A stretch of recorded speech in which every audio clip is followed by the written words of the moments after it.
మంత్రుల కొడుకులు, ఎమ్మెల్యేల కొడుకులు, పెద్దోళ్ళ కొడుకులు వాళ్ళు ఏమైనా చేయొచ్చు. ఈరోజు అమ్మాయి మీద తప్పుడు మాటలు మోపి ఆమెనే తప్పు చేసినట్టు ఈరోజు నిరూపించే ప్రయత్నం చేస్తూ ఉన్నారు. ఇది ఎంతవరకు కరెక్ట్? ఇది ఒక అమ్మాయి మీద ఈ విధంగా ఎంతవరకు కరెక్ట్? దేనికోసం ఉన్నాను తెలంగాణ ఇదేనా ఆత్మగౌరవం అంటే? భారత్ మాతాకి జై అంటారు కదా, భారత్ మాతాకి జై అన్న ఆ దొంగ నా కొడుకులు ఈరోజు ఎక్కడికి పోయినరు? ఎందుకు కనబడతలేరు వాడు అక్కడ? ఈరోజు అక్కడ ఒక జర్నలిస్ట్ ఉంటాడు, వాడేవాడు V6లో పనిచేసిన వాళ్ళందరినీ మేనేజ్ చేస్తాడు. వాడు బీజేపీలోనే ఉంటాడు. ఈరోజు రామచంద్రరావుకి అర్థం కావాలి, ఆయన బీజేపీ అది కుటుంబ సమస్య అంట. అరే అవులే, రామచంద్రరావు బీజేపీ రాష్ట్ర అధ్యక్షుడా, ఈరోజు రేప్ చేసింది, ఈరోజు అమ్మాయి మీద అగాత్యం చేసింది నీ కేంద్ర మంత్రి వాళ్ళ కొడుకు రావులే. నీకు అర్థం కావాలి అది. కాబట్టి అది ఒక కుటుంబ సమస్య కాదు, ఇది రాష్ట్ర సమస్య, ఇది రాష్ట్ర సమస్య, ఇది జాతీయ సమస్య. ఈరోజు జాతీయ స్థాయిలో పోయింది. ఈరోజు కాంగ్రెస్ పార్టీ వాళ్ళు ఎందుకు మూసుకున్నారు? అన్ని దేనికోసం మూసుకున్నారు? ఎందుకు మాట్లాడతలేరు? పొన్నం ప్రభాకర్ అంటాడు, ఇక మనం కూర్చొని కొడుకుని తీసుకొచ్చి తప్పు ఒప్పుకో అంటే ఇదేమన్నా ఏమి పేలాడాట ఆడుతుందా? ఒక నేరస్తుని ఎట్లా మాట్లాడతారు? ఒక దిశను అత్యాచారం చేసిన వాళ్ళ గల్లాలు పట్టుకొని తీసుకుపోయి మీరు తుపాకులతో కాల్చి మరీ చంపిండ్రు. అప్పటికి అది ఎంక్వైరీ కాలేదు, కరెక్టే రాంగ్ అని తెలియలే. ఆ అమ్మాయి కంప్లైంట్ ఇవ్వలే. కానీ ఇక్కడ వచ్చి 17 ఏళ్ళ అమ్మాయి పోలీస్ స్టేషన్ పోయి కంప్లైంట్ ఇచ్చిన తర్వాత ఇంకా మీరు టెస్ట్లని కాలయాపన చేస్తారా?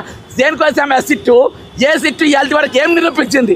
సిట్ అంటే దాన్ని షిట్ అంటారు. ఈరోజు SIT is nothing but is shit అంటారు. అదొక షిట్ కమిటీ తప్ప దానివల్ల ఈరోజు జరిగింది ఏం లేదు. సిబి ఆనంద్ గారు మీ మీద ఆల్రెడీ చాలా ఆరోపణలు ఉన్నాయి. ఇవాళ వరకు మీ హయాంలో ఏ అమ్మాయి కూడా న్యాయం జరిగిందనే దాఖలాలు లేవు. ఇవాళ కూడా న్యాయం జరగకుంటే మీరు డీజీపీకి ఆల్రెడీ విజయవాడ సిపిగా మీరు ఫెయిల్ అయిన పేరు ఉన్నది. ఈరోజు మీరు తెలంగాణ డీజీపీగా ఫెయిల్ అయిన పేరు దీంతో రావద్దు. ఈరోజు చట్టం తల పని తాను చేసుకుపోవాలి. ప్రజలు ఈరోజు జీతాలు ఇస్తున్నారు మీకు. ప్రజలు ఈరోజు వాళ్ళ చెమట ఓడిచి వాళ్ళ పన్నుకెళ్ళి మీకు జీతాలు ఇస్తున్నారు. కాబట్టి ఈరోజు వాళ్ళకు మీరు న్యాయం చేయాలి. వాళ్ళకు మీరు న్యాయం చేయకుండా ఈరోజు వాళ్ళ మీదనే పోస్ట్ పెట్టేటట్టుగా నాకు రాములమ్మ అంటే కొంచెం అభిమానం ఉండే ఏదో ఛానల్ ఇదివరకు V6లో చేసేది, అలా ఫోటోలు ఎక్స్పోజ్ చేసింది. ఈరోజు మైనర్ బాలిక వాళ్ళ తల్లిదండ్రుల ఫోటోలు వైట్ ఛానల్, అది వైట్ టీవీ ఎట్లా ఎక్స్పోజ్ చేస్తారా అబ్బా? ఎట్లా ఏ విధంగా ఎక్స్పోజ్ చేస్తారు?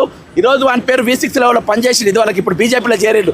వాళ్ళన్ని సంగప్ప అనేటోళ్ళు, సంగప్పనో లింగప్పనో వాళ్ళందరినీ మేనేజ్ చేసి వాళ్ళు చర్చలు నడిపిండు. ఏం మిస్టర్ రామచంద్రరావు, సంగప్ప అనేటువంటి పార్టీ కాదా? ఇది ఏ విధంగా ఒక కుటుంబ వ్యవహారం అవుతుంది?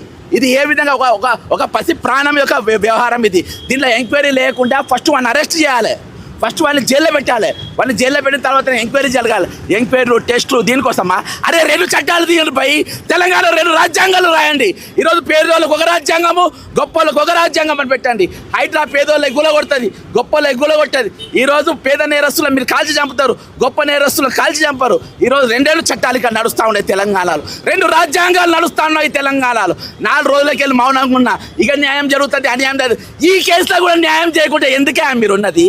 దేనికోసం ఆయన్ని హోమ్ సెక్రటరీ, దేనికోసం ఆయన డీజీపీ తెలంగాణలో, దేనికోసం ఆయన సిపి తెలంగాణలో, దేనికోసం ఆయన మీకు పనిచేసేది, దేనికోసం ఆయన మీకు జీతాలు ఇవ్వాలి, దేనికోసం ఆయన కార్యాలయాలు ఇవ్వాలి, దేనికోసం ఆయన మీకోసం కొట్లాడాలి, దేనికోసం ఆయన మనం బతికేది?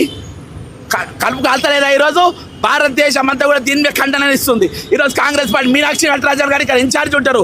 ఒక అబల మీద ఒక చిన్న పాప మీద అగాత్యం జరిగితే మీనాక్షి నటరాజన్ బయటికి రారా? మాట్లాడారా? కల్వకుంట్ల కవిత పేద పార్టీ పెట్టింది, రాదా? బయటికి రాదా? మాట్లాడదా?